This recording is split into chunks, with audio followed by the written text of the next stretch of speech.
Let me start recording now. So when we talk about the voiceover, I have you do that as a group. Okay. So ideally you're gonna have one person on Zoom like me that can share who has an account. Mm-hmm. I'm not sure if you can use my pre-made Zoom room from the homepage and share. And I'm saying that it didn't used to be the case, but sometimes they're changing things. So it might be that you can share as well as not the host, because I'm always the host in there. And Got it. I thought I did what I needed to do on my end. Um, but other than that, Zoom is like many of us have an account, or because it's a free account, basically. And so from there, then you can make a video. So one person can record it, Mm-hmm. and then that same person can share the document, or everybody can share their individual documents. That doesn't Oh, matter. Everybody can share from with the share button that you have on Zoom. got it. And so if you record it and then you share and then you go through the slide, it's like when I do it, at least you see the cursor, Mm-hmm. going through the slide and talking about it. Or depending on the slide, you don't necessarily need to have a cursor, because Mm-hmm. I have a few pictures and a few bullet points, and you talk about that a little bit. Got it. That makes sense? Mm-hmm. Okay. And of course, and I also have been thinking that we can go to class, but it seems like I don't get too many texts on it. And so it seems like the project's moving quite smoothly for people, or not at all. And everybody, half the crowd is not doing anything. So I have to make sure we sort of corral everybody this week, because by Sunday we want to have our product, which Mm-hmm. is so again, we're looking at ideally 2 to 3 minutes a person, six Mm-hmm. to 9 minute total. Get Okay. us, I want a sort of a distilled down elevator sort of speech of the main points, but not just rattling it like it's the Wikipedia website, but going into putting a little search and go into depth as well. Put a Yeah. little bit of thing together on it. Ideally, if you have a personal connection to the pathology, that always works. Personal experience, personal things Mm-hmm. uh, is always positive for grabbing the attention of the viewer. What else is there? Yeah, I think that's about it. And then, make sure you upload the stuff so I can give you full credit, because this is all like a draft in progress kind of thing. Yeah. So make sure you and you can resubmit this throughout the semester now, and I'll give you the points. Make sure you have the 5 references. That Mm-hmm. way, each individual person has a cross section, and then you got, in a 2 to 3 minute span, I'm thinking of 20 to 30 like points to bring across, like ideas. Like, and if you do like a pathology and you're the one talking about what is the pathology, you go a little bit into what it is, explaining it maybe as detailed as you can in a few points. And then you say, who gets it and how many people get it, and risk factors, why they get it, and what is the demographics. And then that's almost, more or less covering some of that Mm-hmm. first one. So, but make sure about 20 or 30 of these kind of points you can bring across in a 2 to 3 minute video. I think we have to sort of think. Yeah. Okay. Okay. And then the other thing is important is practice. Mm-hmm. Yeah. That's the stuff people don't want to do. So you want to ideally you practice it in front of yourself, Mm-hmm. and then if you can, you practice it in front of somebody else as well. Mm-hmm. So you first give yourself critique a little bit. You got to be careful, not be too gruff, right? Because some things you might be as critical about you, maybe somebody doesn't think so. Mm-hmm. So be gentle with yourself. It's just a going through, but a few times doing it makes you catch a few things like, oh, if I say that a little different, it might sound a little better. It catches you that kind of stuff where it's like, yeah, I went there a little too long. I timed myself for 2 minutes. All I got is 3 points. I think I got to speed it up a little bit. Stuff like that you catch. And then you're not just like the first time around is when you make the recording and it's like, oops, and then it's an afterthought. Mm-hmm. stuff like that. That's what I try to do. And, it's it's it's not it's not necessarily easy, but I've learned over time, if I work on something today and then I get to this place, it's like, ugh, I'm done with it. And then I let it sit, but I try to have enough days that then tomorrow I can go back to it and have a fresher eye on it.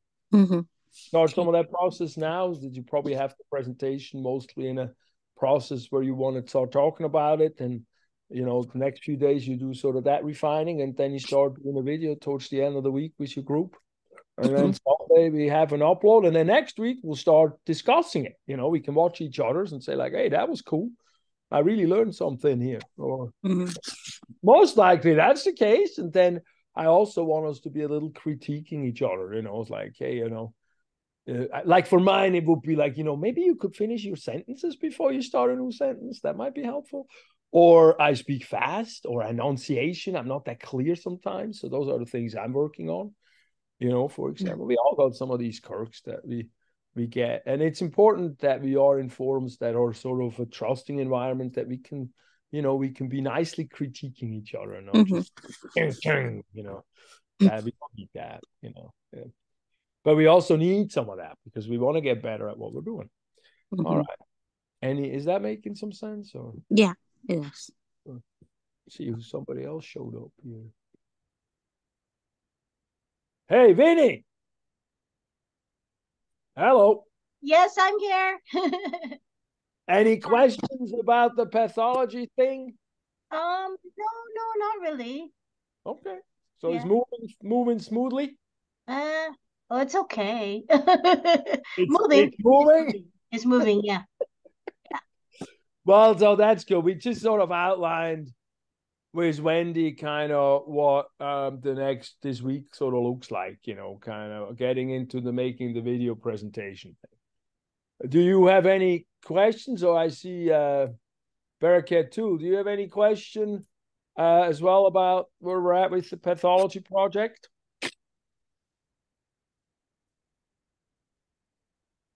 Well, no means silence means no, or complete overwhelm. So that's okay. No, maybe not okay, but I'm still make sure everyone who's listened also to the recording, this is the time to reach out to me. If you have stumbling blocks or anything, you need help, you want input, text me. Don't think too long about it. Just reach out. I haven't heard too much. I haven't had too many texts on it. I have a couple of emails, but the text is a little easier for me to respond back to. Even though sometimes when I get overwhelmed, just keep bugging me. Then I know it's priority. But this week it is a priority for me to really get you moving towards finishing this thing up. So then we can get into finishing up the semester and going to Christmas after that. Yeah. Hooray! Tonight we have the eyes and the brain, right? Huh? Yeah. That's the next thing I want to bring up. We're going into the classroom today. We're going to do the eyeball, we're going to do the brain, and then we're going to do the eyeball. So both of those things. Yes, excited. Oh, and I need to do, are you back in school, Winnie? Yeah. I'm here today, but I'm not here tomorrow or Wednesday. I'm working from home. Yeah, we're worried about today. So I don't have to email you? Nope. I got it. I got it because I'm excited. I'm like, yay, I'm attending this one. I get to dissect. Oh yeah, this is going to be a fabulous time. I love these dissection things, and students really like it. So do we have enough brains for everybody, or we have plenty of brains? And Kinga actually ordered the ones with dura matter by mistake, so that's nice because we have the dura matter. We can remove it. Oh, nice! Yeah, so we'll have a real good time. Yeah, well, and I hope lots of cow eyes. I hope we can make it juicy for everyone to want to show. All right. So that's one thing. So tonight at 6:00, we're going to be in the Merritt building Science building 210 down at the bottom at Merritt. And so that's tonight at 6 to about 8:00, more or less. And then any questions, any other things right now before we move on? No. The brain, no. special senses, etc. How was the special senses for you guys? It's okay. I think Any hang some up? with the coloring, some on the eyes, yeah. I think there was something in the eye, one of the pictures. I have to go get it, but I mean, Okay, now of don't. course, it Yeah, I was mean, you know, with the coloring and labeling, you guys do the best you can. I will have to go. I want to do another revision of some of those pictures. And you only need to put one term once. You don't need to put more than once a term. So make sure you don't go, you know, don't go too anxiety on that if it's a little weird. What about the explanations and the understanding of how the stuff works and the process of making a sound wave or a vision into the nerve impulse? How is that? You guys getting that? not so much. All right. So do you get sort of the anatomy? Let me see where we're at here. Let me make sure I can share with you guys. Screen share. There we go. So we look about the senses. The first thing that I like is the sensation versus perception. You guys understand that difference? Yeah, I think it's more for me, it's more like you know, the touch, the eyes, the ears, where the perception is more a mental thing. Right. Okay. So we have when we want to get us understanding the world, let's say the outside world here with the special senses, particularly, we need to get the data, which is a sort of an objective thing, into the brain of what the data points are, and that's a sensation. And then the perception, as you say, is what the brain makes of it. Like what does it mean to the brain? And so these are two different things, because we can sort of talk about the sensation in sort of the anatomy physiology chapters easier. The perception is a bit complex now. And so then from there, we're going to go into more the general senses, which we don't really talk more about it, except that we have them for like pain, temperature. We also have them for proprioception, which is an understanding of where we are in space, and some of those are the easier to understand ones. They're either nerve endings that are free that if we like cut through them in pain, that hurts. So that's how they fire off an impulse that gives us that pain sensation. Or we have things that are encapsulated, like for example, when we look at the pressure thing, deep tissue pressure sensor, and there's like onion layers, and as we press down, these layers come together, and when they come together, they fire a nerve impulse off. So that's kind of cool how those work. And then after that, we're going, oh, well, we'll talk about a few different qualities still, and then we're going into the special senses. So one of the qualities that is interesting is an adaptation. So some receptors, we call those things that transduce a stimuli into a nerve impulse, a receptor. And some of these receptors get used to the stimulus, so they're adaptive. The easy to understand is the temperature ones. So if you get into a shower, you know, you start sort of warmish, and then either or you get warmer or colder, but you get used to it. So you can increase the stimuli that way. Others do not adapt. They're not adaptive, like a proprioceptive a nerve receptor, which is telling you where you are in space. Like, can you touch your nose with your finger? That better don't adapt, and all of a sudden I'm touching out here because I don't pick up all these nerve stimuli anymore. That tells me, oh look, the finger is in close to the nose or further apart or something. That's proprioception. Pain is also not adaptive, as we probably understand. And of course, the pain means danger, so it's nociception is danger. And we don't want that to be adaptive, because if, let's say, you twist your ankle, and you don't feel it, or you feel it a little and then you adapt and you don't feel it, you're going to walk with that ankle twisted. They're going to be a non-functioning ankle real fast. You're going to break everything in no time. And so we need, unfortunately, the pain sensor to be non-adaptive. The cool thing about the pain that we don't usually talk in physio and anatomy, but I have bringing in from the chiro medical, more neurology world and medical world, is this thing called the gate theory. The gate theory is that the pain nociception signal that we get when you smack a hammer on a thumb, for example, or as Madden, the guy, the old coach for the Raiders, the football game is from, one of my patients always reminds me that he would say, if you have neck pain, no problem, you can get rid of that. Just take a hammer and hit your toe real hard. And then the toe will hurt more than your back. So I guess, football players need to be toughening up sometimes. I'm not sure, but that sort of was a classic apparently. But that nerve impulse can compete with the nerve impulse that we get when we do movement, like proprioception firing things, like walk. My back gets usually way better when I take a 2-mile walk. And I massage it, so to speak. I massage the joint, and that's proprioceptive firing stimuli. It's the same thing if a kid runs into the wall with a forehead and you go like, oh, it's okay. And you kiss the forehead and you touch it. And that's the same stimuli that fires up into the brain. That's a proprioceptive stimulus.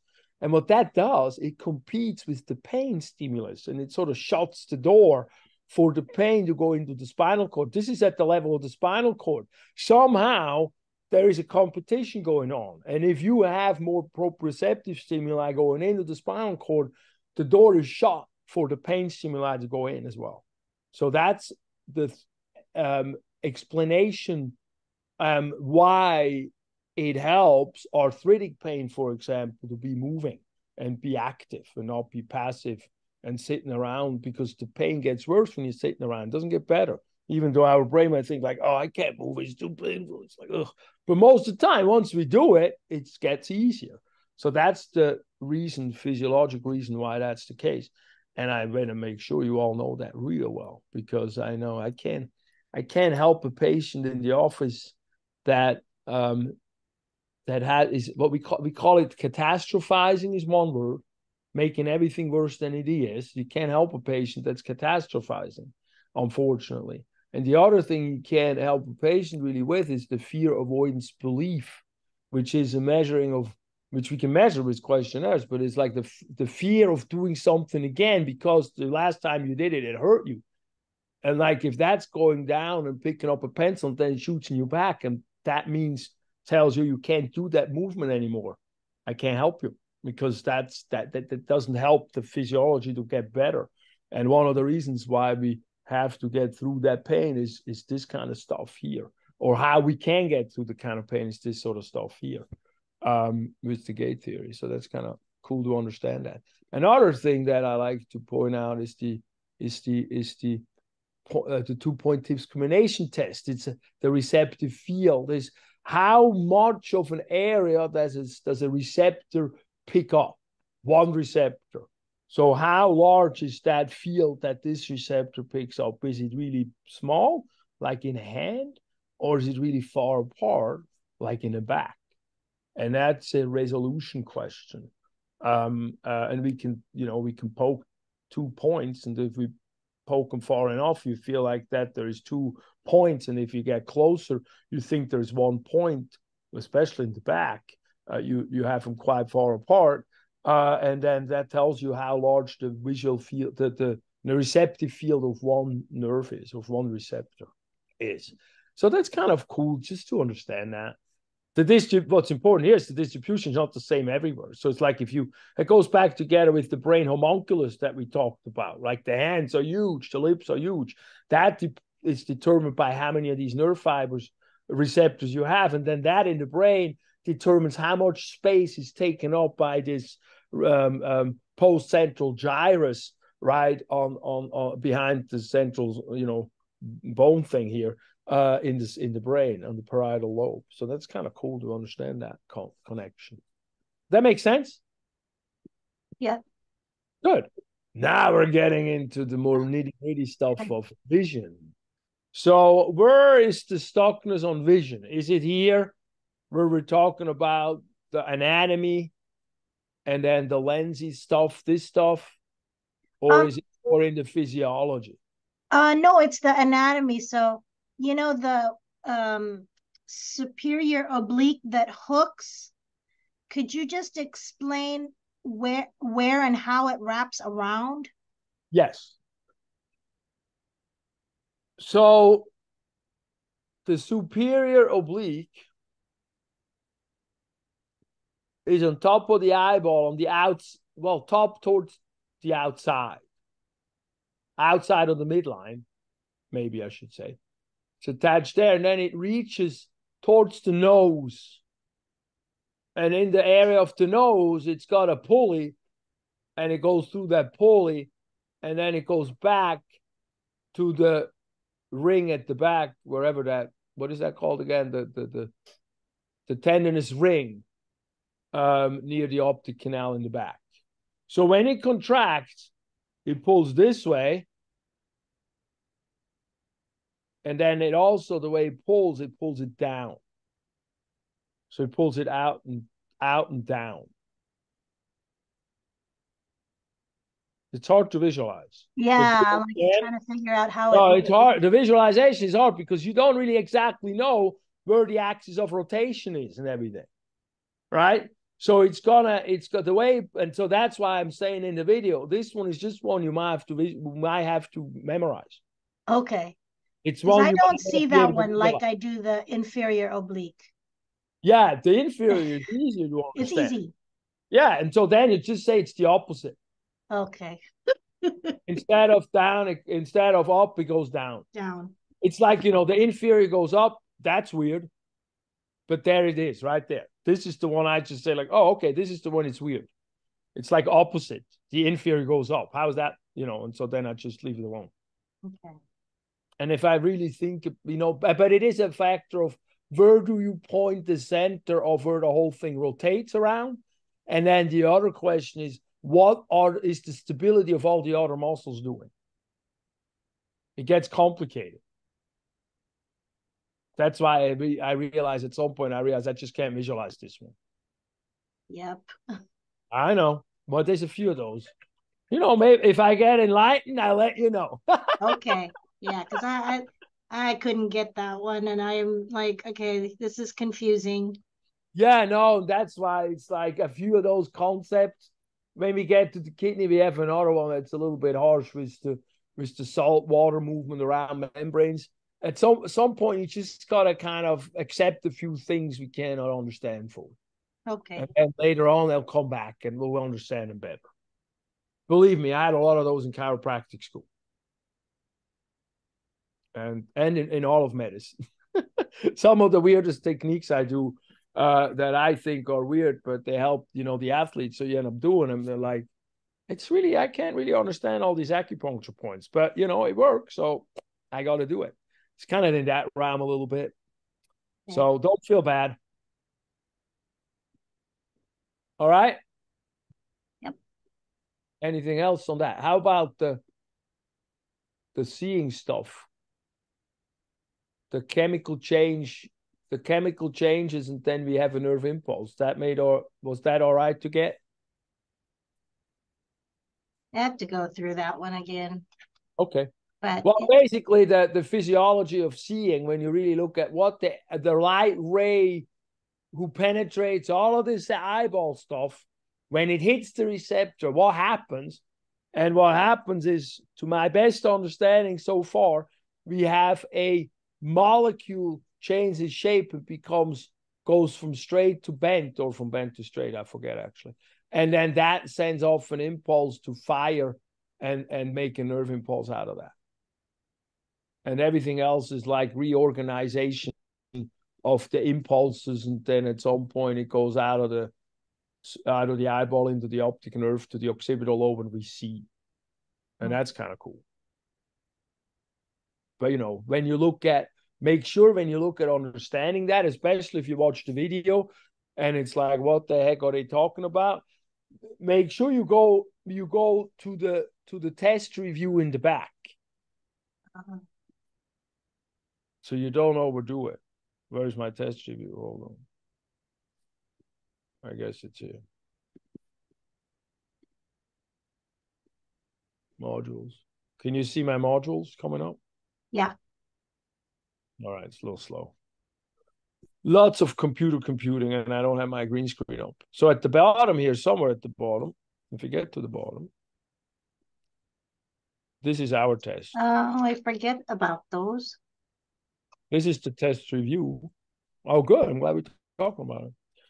So I want you to first bullet is the review with the pages. And we'll download that in a minute. Then second is the testable anatomy terms, which we have kept from the lab, or we have, they're all just the lists in all the different labs accumulated together on a list. And then we also have review videos for the anatomy terms, and then pictures like in the second test. But the thing that I think right now is more important than the other anatomy stuff is the physiology type stuff. And see in here, when we talk about the senses organs, we talk about these points are the ones I want you to know for the test. So I want you to know, you know, we talked about the receptive field actually just now. I want you to know that part. I want you to know the stimulus types, the structural complexity, a little bit of the beginning stuff. And then we get into the rods and cones of the vision. So I want you to know a few of these kind of things, but not everything. So make sure you understand these points really, really well, and reach out if you don't, because I can always explain them to you again. And we can make a little tutorial video, whatever, out of it. That's not a problem. Because those are the ones I'm going to be testing you on. Is that all right? Yeah. Now, where were we? Where the heck? See, now I got so many things open. Hold on. I'm working on making a logo. There it is. So I'm thinking I have to learn Adobe Illustrator. So it's like, oh my Lord. Anyway, so then after that, so that's so good so far, so good with vision? Yeah. Good. Then what about hearing? That was more straightforward. It was, right? Has anybody else had a problem with the hearing as it goes into the bending the hair thing? First, the bending the hair thing. This thing? Like that we get the sound waves coming into the ear, going into this vestibular duct here, and then at some point it hits the wall and it penetrates through the middle one, and what happens there, it vibrates this and it bends the hair, and that makes us hear. That made sense? Yeah. Yeah. Good. That's my elevator speech of that. Well, and then anywhere along the way, the sound waves aren't all the same height. And so the lower they get, the further back they get, and then they penetrate through. And so we can look at then the different pitches, low pitch versus high pitch. And so that explains a lot. It's really kind of cool, I think.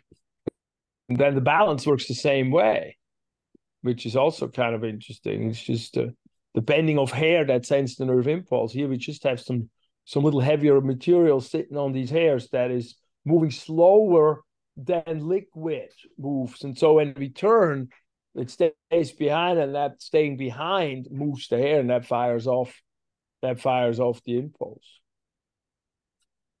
Also okay to understand that? Yep.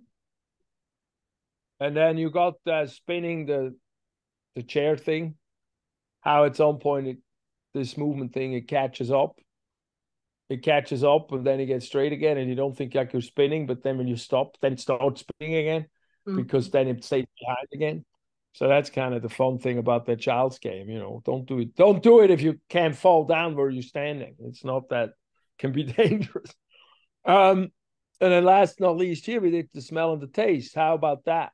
You guys got that? Any questions on that? fairly straightforward again. We have a chemical that gets picked up in solution by a receptor that then sends the signal up. Interestingly, taste is really 4 different foundation tastes: sweet, sour, bitter, salty, bitter. 5, sorry, umami, the beefy taste.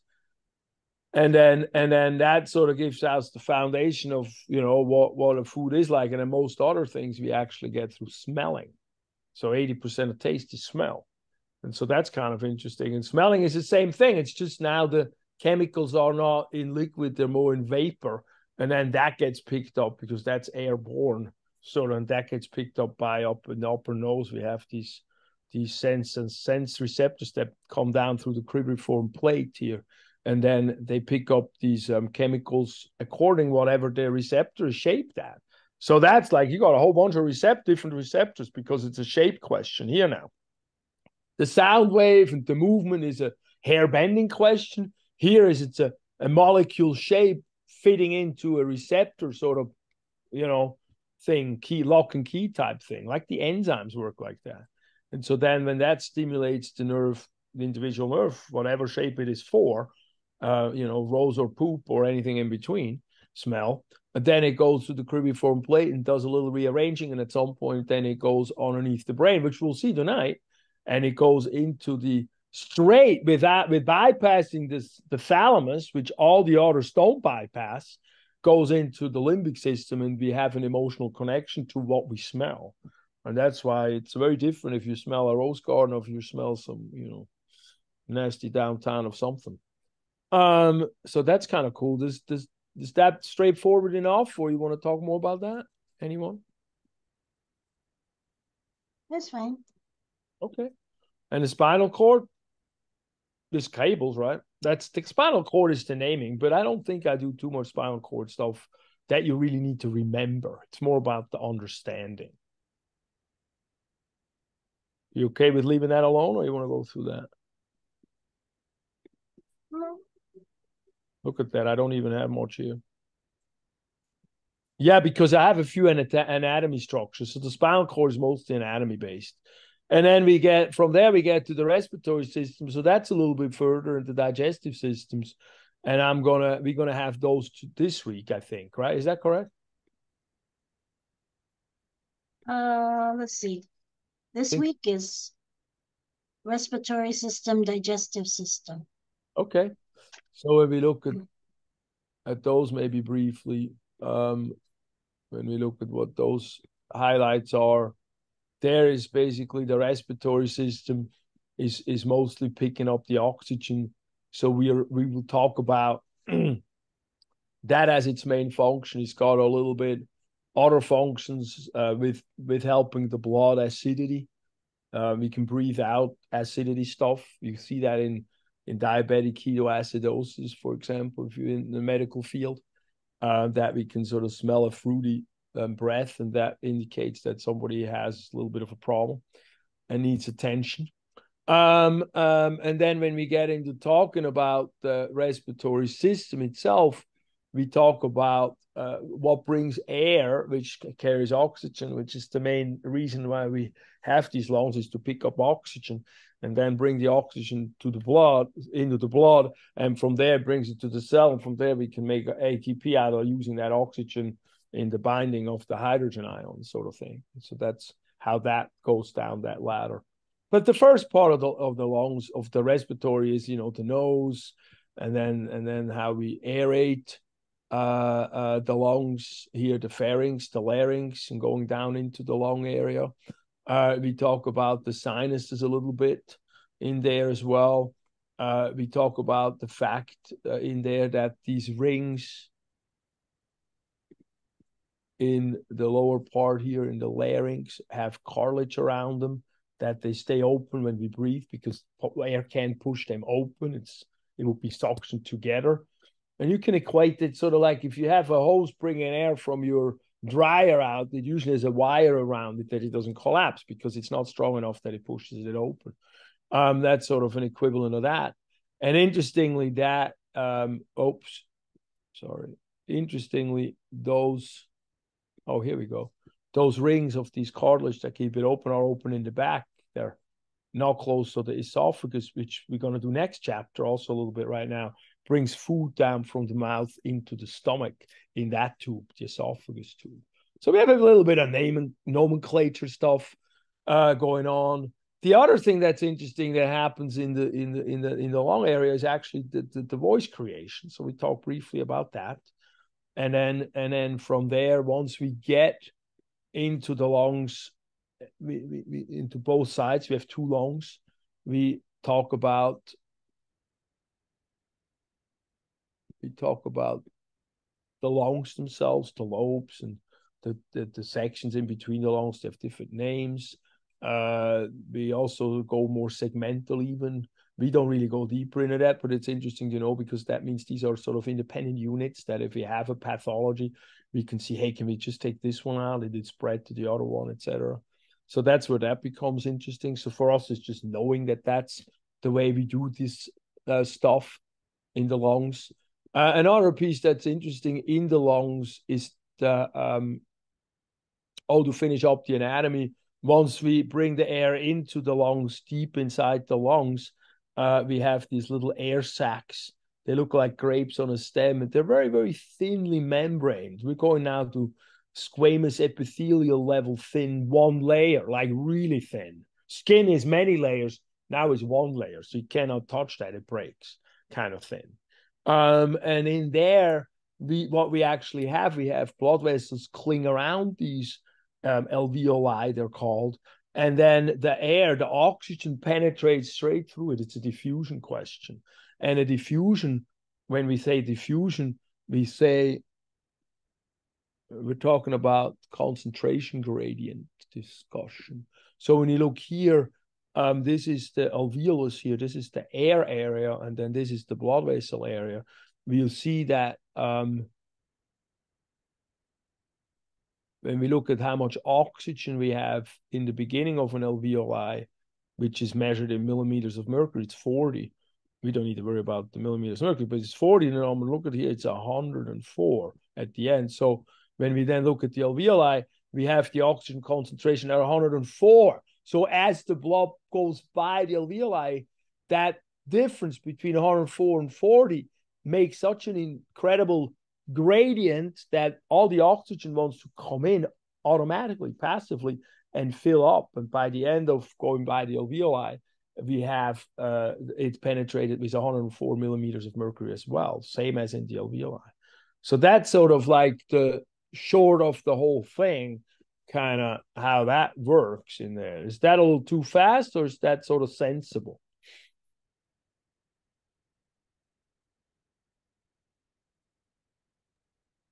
Did everybody leave? Anyone? Hello.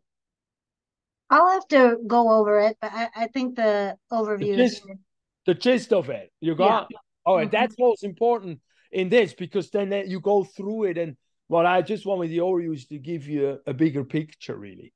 And so then the other question that we need to talk about when we look at the lungs is how are we bringing that air in? What is breathing actually? Breathing is bringing the air into the lungs, and that's when we talk about this interesting system called the serous membrane system. Oops, sorry about this. And we talked briefly about it in the heart, but that's a system where we have a organ suspended within a membrane that starts out kind of like a balloon, and where we put the fist in, where we have two membranes that don't touch each other. They have a film in between, but they are connected sort of with that film. But that gives them an ability to rub against each other without friction, for example. But also in the lungs, that gives the ability that we can suction the lungs to the chest wall. And as we expand the chest wall, or most importantly, the diaphragm downward, which is that belly breathing thing that's so important, we make this chest area expand, and the lungs are attached to the chest wall. And so they inflate with that. They expand until air gets suctioned into the lungs passively at that point. So that's kind of what this discussion is about. A little bit tricky, but make sure you pay attention to it because it's a really cool system, how we can suction the lungs to the chest wall and then move the chest wall or the diaphragm, all the walls that the lungs attach to, move them, and that how we can expand the volume and bring air into the lungs passively. So that's kind of cool. Of course, it's not cool if you have a knife would stab you or something, then we have a problem. Or a rib break. I have patients with rib breaks.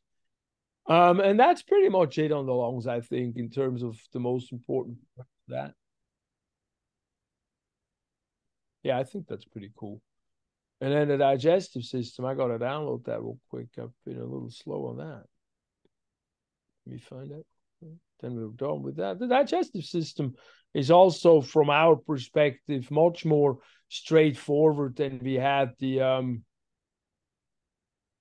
previous systems, the brain particularly, or the immune system. Those are pretty complicated systems, which kind of makes it hard to have it be an introduction because you got to dive into them pretty deep to really get into a sensible discussion of everything. But this is easier. So hold on, it's downloading. All right, we got it. There we go. Oops, now I lost you. There we are. Share. Give me the digestive system. Here we go. There we go. So this is eat and poop, basically now, right? So we're gonna have us a food tube that gets us that thing into the mouth. We want to chew it up. And then we got a whole bunch of chemicals that get squirted on. So we got us a digestion, that's called, breaking down food. That's an important distinction to want to know, or what the understanding of what it is.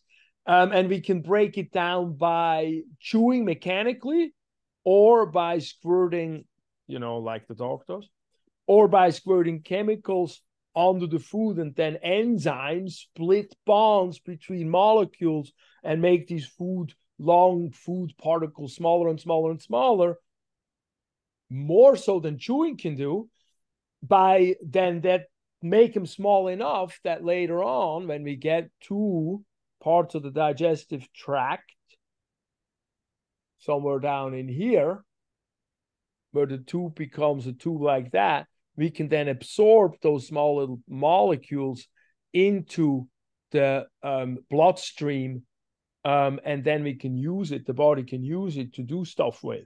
Get energy from, get building block amino acids from, get fats from, you tell me, get whatever we got to do, get the medication in, and then from the bloodstream, most of the stuff goes to the liver for processing, and then it goes to the general bloodstream. When we look at the fats go straight to the general bloodstream and then go to the liver for processing. So the liver becomes an important organ as we talk about digestive system stuff. There you have it. That's it. And we got to talk a little bit about the parts of it. We have the pharynx, we have the gullet, which is the esophagus here, which was next to the trachea we just talked about.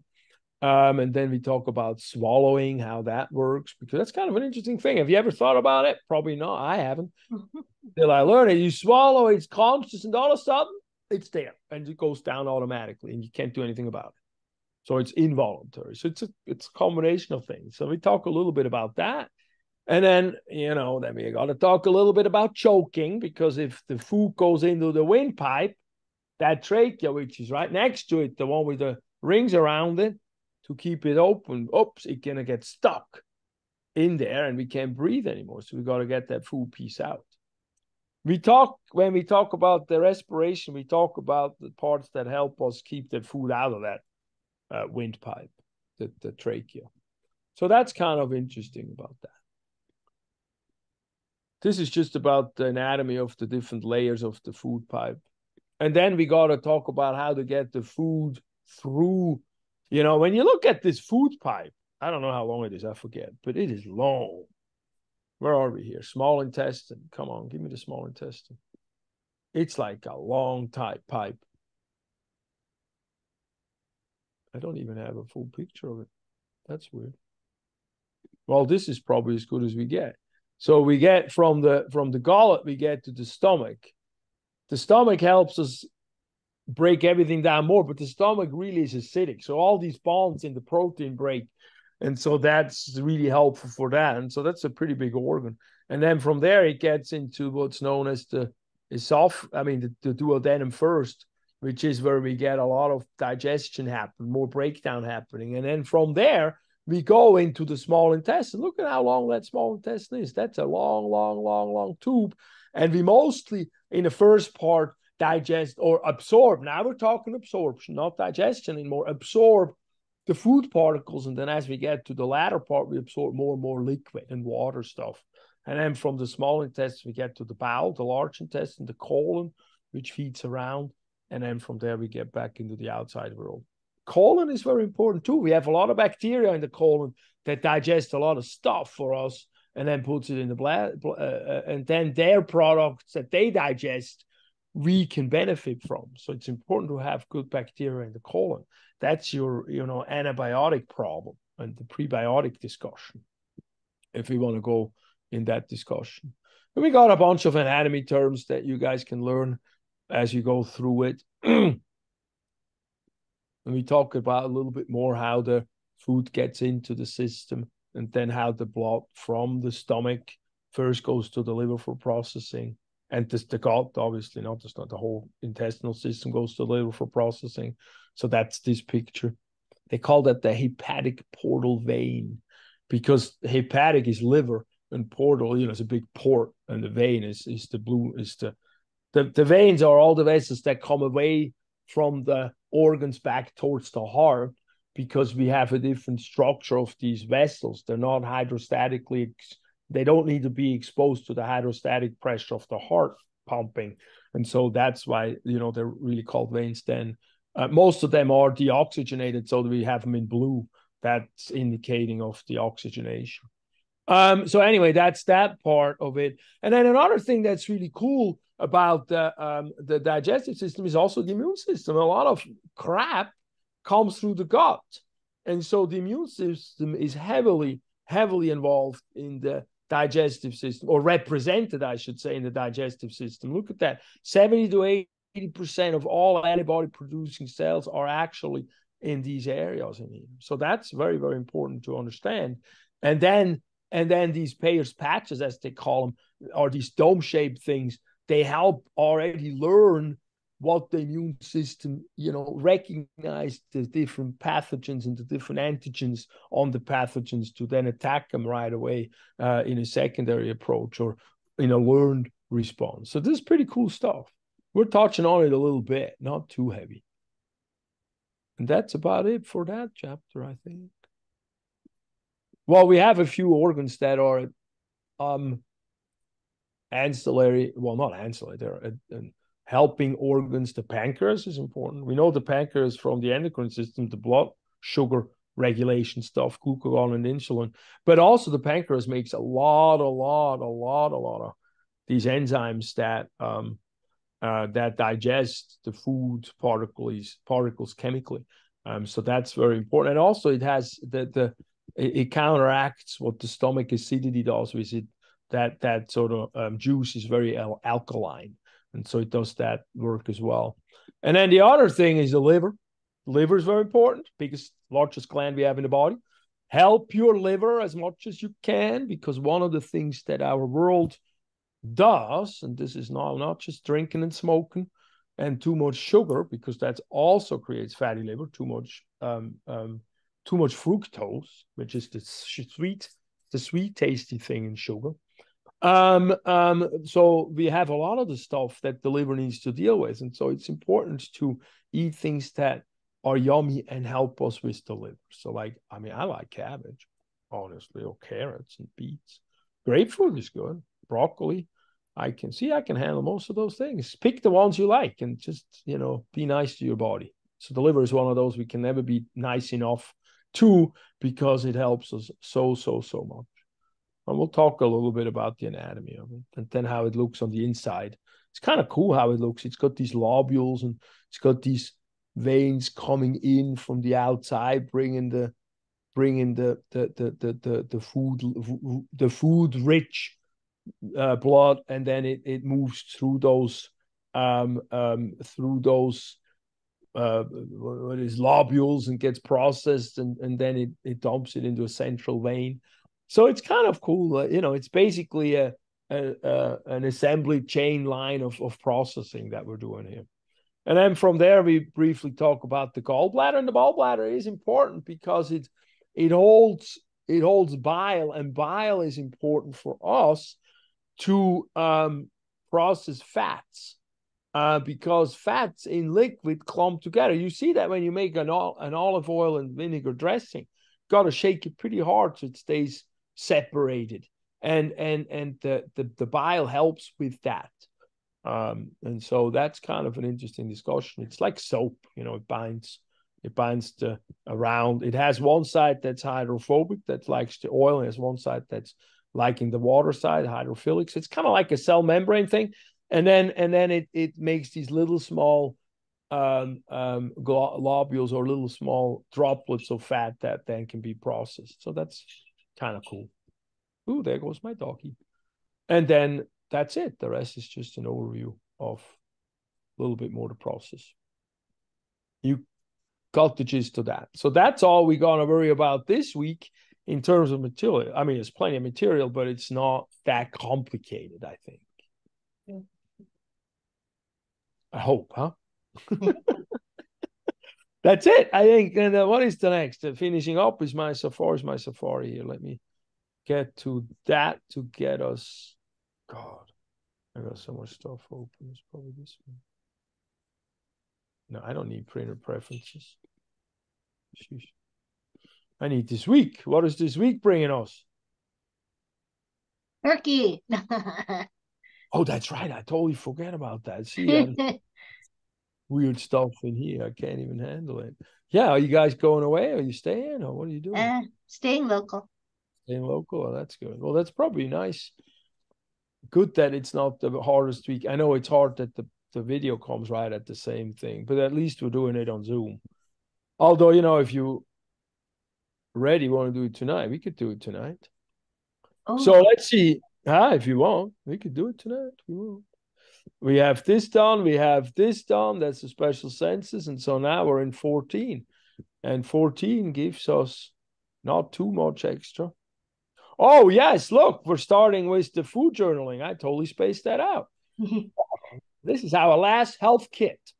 Okay. Food journaling. So this is a 2-weeker.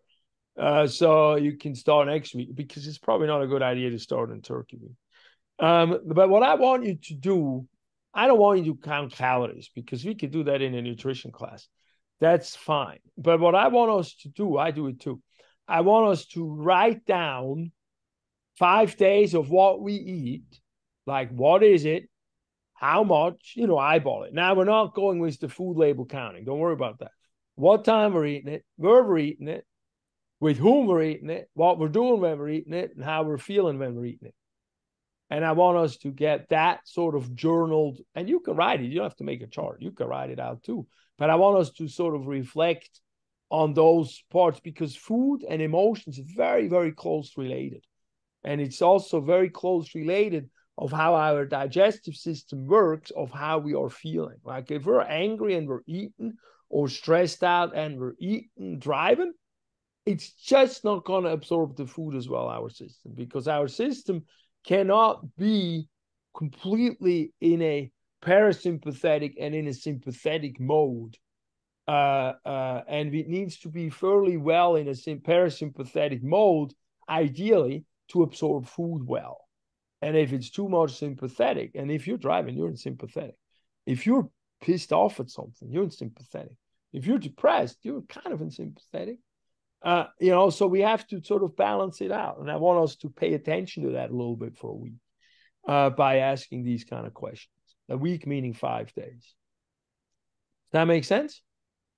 Yep. So you ask these questions here. And of course, because next week we're going to talk about nutrition a little bit. So the other thing I want you to look at is fiber. How much fiber you're getting in, I think. So look at these questions here too as well. What are the food choices you're doing? Always the same, a variety of foods. You got some fruit, vegetables in there. You got some fiber in there. What are your comfort foods? It's important. My comfort food is cheese, so I better you know, figure out not to get too much fatty stuff from all the other stuff because I want my cheese.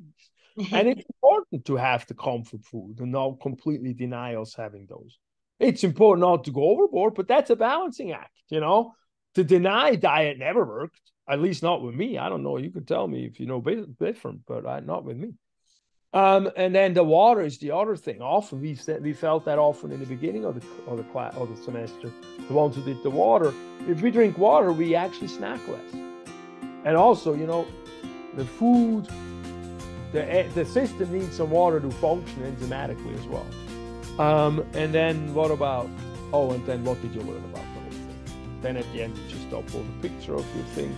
I'm mostly looking for completion. This is really like guiding us through to do some of these things together to get the benefits, you know, of doing that as a group, because it's a little more pushy that we do it that way. Good.